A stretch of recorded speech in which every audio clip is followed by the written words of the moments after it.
Magluto naman tayo ng paksiw na baboy.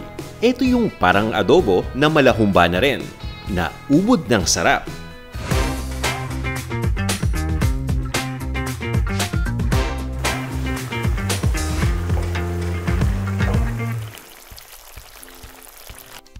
Ito yung mga ingredients na gagamitin natin. Kaya kompletuhin nyo na yan at kung handa na kayo, tara, umpisahan na natin to.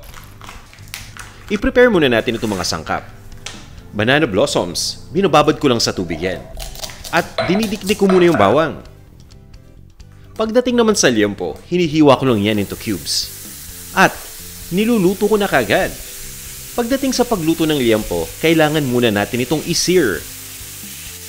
Ibig sabihin yan, papainitin lang nating mabuti yung pan. At once na mainit na, ilagay na natin yung liempo dito. Hindi na natin kailangan pang maglagay ng mantika dito dahil itong process na ating ginagawa ay nag-e-extract ng oil galing sa taba ng liempo.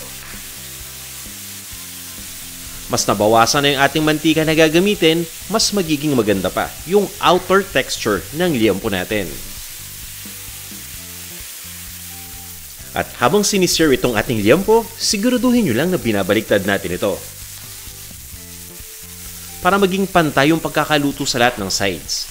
At syempre, mas marami tayong mantika na ma-e-extract kapag bawat sides ng liempo ay sinisir natin. Wala talagang definite time sa pag-sear ng liempo dahil depende ito sa dami ng oil na marirender natin galing sa taba nito. Basta pag sa tingin ninyo na sakto na yung mantika, ibig sabihin, okay na tayo dito. Once na nakapag-extract na tayo ng enough oil, ay pwede na nating ilagay yung bawang. Tinatabi ko lang muna yung liempo sa isang side. At gamit nga yung oil na na-extract natin, ginigisa ko na yung bawang. Importante dito na halu-haluin natin kagad yung bawang pagkalagay dahil nga mainit na yung mantika. Ayaw naman natin itong masunog kagad. At once na medyo mag-light brown na yung bawang, pwede nyo nang haluin ito kasama ng liempo. Ituloy nyo lang yung pag-isa dito ng 1 minute. At nilalagyan ko rin to ng toyo. Pagkalagay ng toyo, pabayaan nyo lang muna na kumulo yan. Halu-haluin nyo rin yung liempo para lahat ng sides malagyan na natin o makoat na natin ng toyo. At ang next step natin ay palambutin na itong ating liempo. Naglalagay lang ako ng tubig dito dahil kailangan pa natin yung pakuluan. Aside from tubig, pwedeng-pwede kayong gumamit dito ng beef broth or ng beef stock.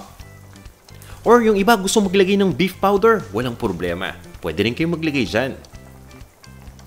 Ito naman yung pinutuyong dahon ng laurel. Pwede kayong gumamit ng sariwang dahon ng laurel dito at nakakatulong yan para magbigay ng bango dito sa ating niluluto. Naglalagay din ako dito ng buong paminta. Pagdating sa paminta, pwede nyo ring i-crack yan para talagang fresh na fresh yung lasa. And at this point ay tatakpan na natin itong ating lutuan. Pagkatakip ay ina-adjust ko lang muna yung heat to the lowest setting. At niluluto ko lang yan for 30 minutes.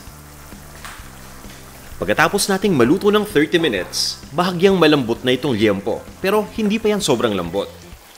So ito yung magiging itsura niyan, nag-reduce na yung liquid.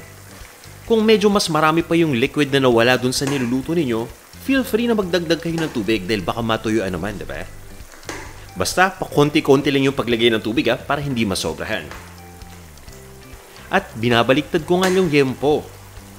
Ginagawa ko yan para maging balanse yung kulay. Dahil yung part na nasa ilalim na pinapakuluan natin, yun yung mas nagiging dark. So binabaliktad ko ngayon para yung part na nasa ibabaw naman makahabol dun sa kulay ng nasa ilalim. Naglalagay din ako dito ng suka. So dito na papasok yung mala-adobo na malahumba, di ba?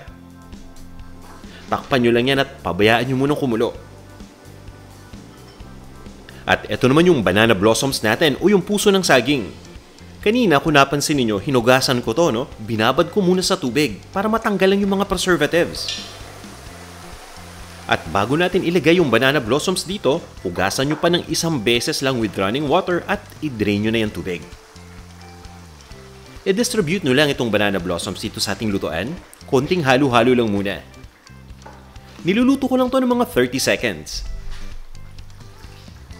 At naglalagay pa ako dito ng extra tubig dahil kailangan pa natin itong pakuluan hanggang sa lumambot pa ng tuluyan itong liempo. Mga 15 to 20 minutes pa. And after 20 minutes, okay na itong liempo natin.